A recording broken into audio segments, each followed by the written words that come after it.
Okay, so a little bit of background. I've loved the entirety of the Dragon Ball franchise for most of my life. I'm pretty sure it was within one of my first 5 obsessive phases as a kid. First Barney, then Sonic, then Pokemon, then Dragon Ball. We talked about most of those. Probably won't talk about Barney, but trust me, it was one of those obsessions. Now I'm the type of fan that goes deep when I like a thing. I like things, and when I like things, I really like things.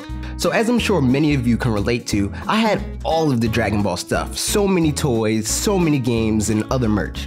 And I'm sure that many of you that have been around for the past year here on Fanatics 4 know that already. We've shared our fair amount of opinions on it. We've talked about things we love about Dragon Ball, and also what we hate. Speaking of which, I'll get to that Xenoverse review at some point, I promise. But that's not what I'm here to talk about today. I want to talk about Dragon Ball Super.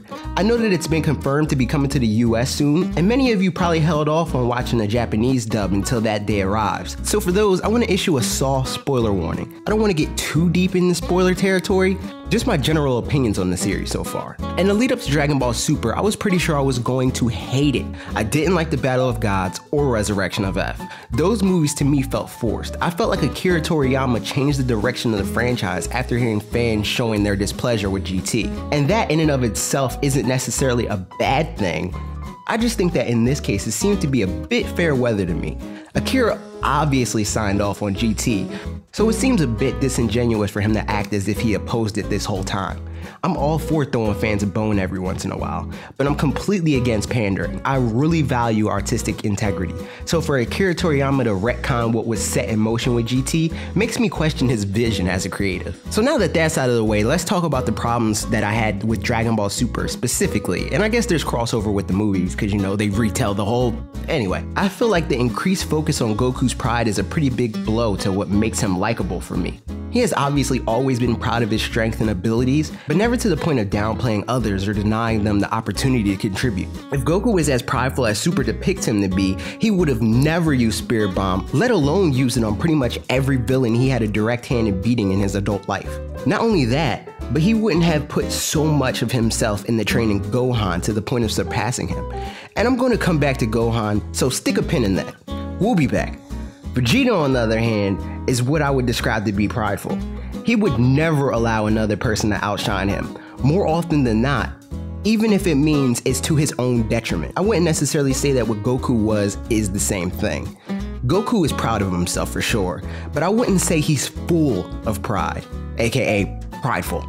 Goku is a fighter and loves to fight. I feel like Super really steers into that skid, and as it goes on, it doesn't come off as arrogantly as it did for me when Goku faced off against Beerus and Frieza, so I guess that's a good sign. Now, as far as Gohan goes, I hate everything about Dragon Ball Super's direction for him.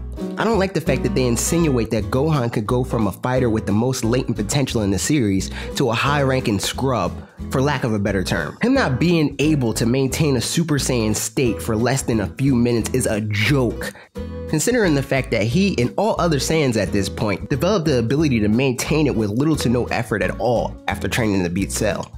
Now, I'm not saying he should be super prim and ready to go after taking a few years off, but he definitely shouldn't be that incompetent. That's just a lazy plot device at this point. Gotta have the conflict after all. But with all that being said, there are things that I love about Dragon Ball Super, and I've been negative about it for long enough for this video. So let's go to rapid fire Dragon Ball Super love. First of all, I really like Vegeta's continued character development from the Buu arc. I like the deeper dive into the time aspect that was only briefly touched on in Dragon Ball Z. I'm beginning to really like the God aspect of the lore, with the exception of Super Saiyan God. That is still dumb. I feel like the world of the gods adds a much needed level of complexity and purpose to the why behind Dragon Ball. And most of all, I love that stupid God tube joke. That was gold, amongst other things. The games are still dumb though. All in all, there's a lot of bad in Dragon Ball Super, but I won't deny that there's plenty of good, and I hope that it continues to get better as it goes on. But those are my thoughts. What do you think? Are you enjoying Dragon Ball Super, or are you waiting for the Funimation dub? How stupid do you think Goku's Japanese voice is? Did you see any green cards today? Let me know in the comments. Don't forget to subscribe and follow us on Twitter at Fanatics4. See you next week.